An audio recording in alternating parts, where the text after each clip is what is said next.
ಯೇಸುವಿಗೆ ಸ್ತೋತ್ರ. ಇಂದು 13 ಜನವರಿ 2026. ಎಲ್ಲ ಪ್ರಿಯರಿಗೂ ಶುಭ ಮುಂಜಾನೆ.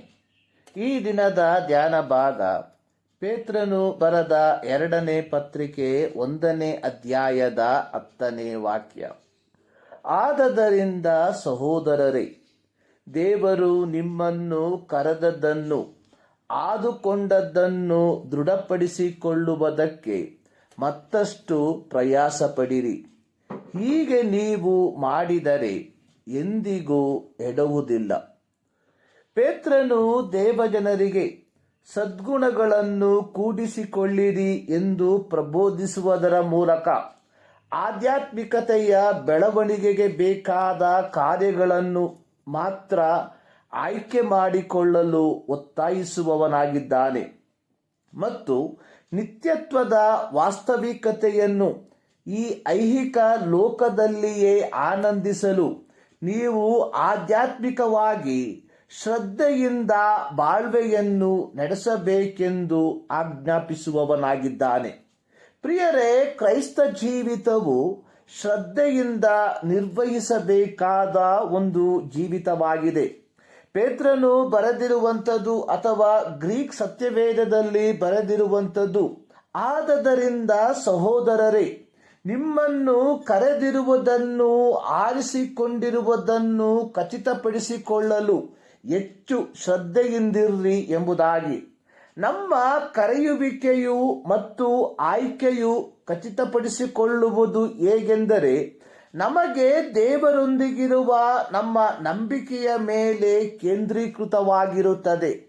ದೇವರ ಕರೆಯುವಿಕೆಯು ಮತ್ತು ಆಯ್ಕೆಯು ಕ್ರೈಸ್ತರಾದ ನಮ್ಮ ಜೀವಿತದಲ್ಲಿ ಬೇರ್ಪಡಿಸಲಾದ ವಾಸ್ತವಕತೆಯಾಗಿದೆ. ದೇವರ ಕರೆಯುವಿಕೆಯು ನಮ್ಮ ರಕ್ಷಣೆಯ ವಿಷಯದಲ್ಲಿ ಅಥವಾ ನಮ್ಮ ಮಾನಸಾಂತರದ ಪ್ರಕ್ರಿಯೆಯಲ್ಲಿ ದೇವರ ಪರಿಣಾಮಕಾರಿ ಕೆಲಸವನ್ನು ಸೂಚಿಸುವಂಥದ್ದಾಗಿದೆ.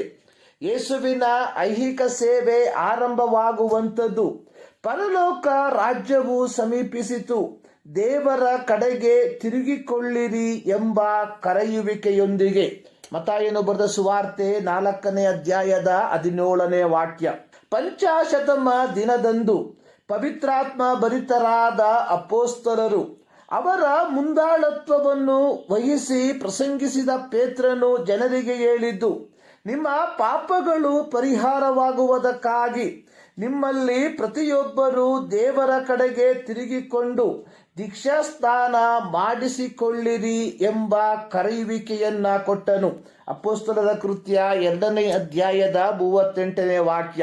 ಹೀಗೆ ದೇವರಿಂದ ಕರೆಯಲ್ಪಟ್ಟವರು ತಮ್ಮ ಕರೆಯುವಿಕೆಗೆ ಅನುಸಾರವಾದ ಕ್ರೈಸ್ತ ಜೀವಿತವನ್ನ ಜೀವಿಸುವುದಕ್ಕೆ ಬಾಧ್ಯಸ್ಥರಾಗಿದ್ದಾರೆ.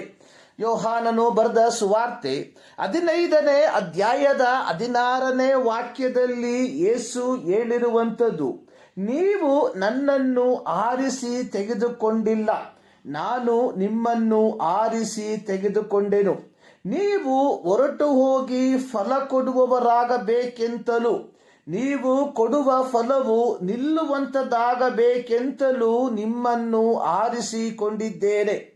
ಆತನ ಆಯ್ಕೆಯ ಉದ್ದೇಶ ಫಲಭರಿತವಾದ ಜೀವಿತವನ್ನು ಜೀವಿಸುವುದಕ್ಕಾಗಿ, ಅಥವಾ ಆತನು ನಮ್ಮನ್ನು ಆಯ್ಕೆ ಮಾಡಿಕೊಂಡದ್ದು ತನ್ನ ದೌತ್ಯಕ್ಕಾಗಿ. ಸ್ವತಃ ಪೇತ್ರನನ್ನು ಕರೆದ ಯೇಸು ಹೇಳಿದ್ದು, ನನ್ನ ಹಿಂದೆ ಬನ್ನಿರಿ, ಮನುಷ್ಯರನ್ನು ಹಿಡಿಯುವ ಬೆಸ್ತರನ್ನಾಗಿ ನಿಮ್ಮನ್ನು ಮಾಡುವೆನು. ಮತ್ತಾಯನು ಬರೆದ ಸುವಾರ್ತೆ 4ನೇ ಅಧ್ಯಾಯದ 19ನೇ ವಾಕ್ಯ. ಪೇತ್ರನು ತನ್ನ ಕರೆಯುವಿಕೆಗೆ ಅಥವಾ ಆಯ್ಕೆಗೆ ಸರಿಯಾಗಿಯೇ ಯೇಸು ಕ್ರಿಸ್ತನು ವಹಿಸಿದ ದೌತ್ಯದಲ್ಲಿ ತನ್ನನ್ನು ತೊಡಗಿಸಿಕೊಂಡವನಾಗಿದ್ದನು.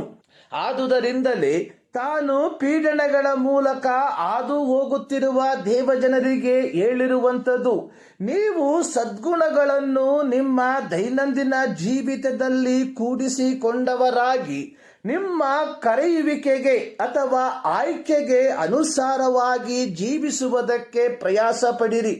1 ಪೇತ್ರ 2ನೇ ಅಧ್ಯಾಯದ 9ನೇ ವಾಕ್ಯದಲ್ಲಿ ಪೇತ್ರನು ಮುಂಚಿತವಾಗಿಯೇ ಹೇಳಿರುವಂಥದ್ದು, ನಿಮ್ಮನ್ನು ಕತ್ತಲೆಯೊಳಗಿಂದ ಕರೆದು ತನ್ನ ಆಶ್ಚರ್ಯಕರವಾದ ಬೆಳಕಿನಲ್ಲಿ ಸೇರಿಸಿದಾತನ ಗುಣಾತಿಶಯಗಳನ್ನು ಪ್ರಚಾರ ಮಾಡುವವರಾಗುವಂತೆ ದೇವರಾದುಕೊಂಡ ಜನಾಂಗವು, ರಾಜವಂಶಸ್ಥರಾದ ಯಾಜಕರು, ಮೀಸಲಾದ ಜನವು, ದೇವರ ಸ್ವಕೀಯ ಪ್ರಜೆಯೂ ಆಗಿದ್ದೀರಿ.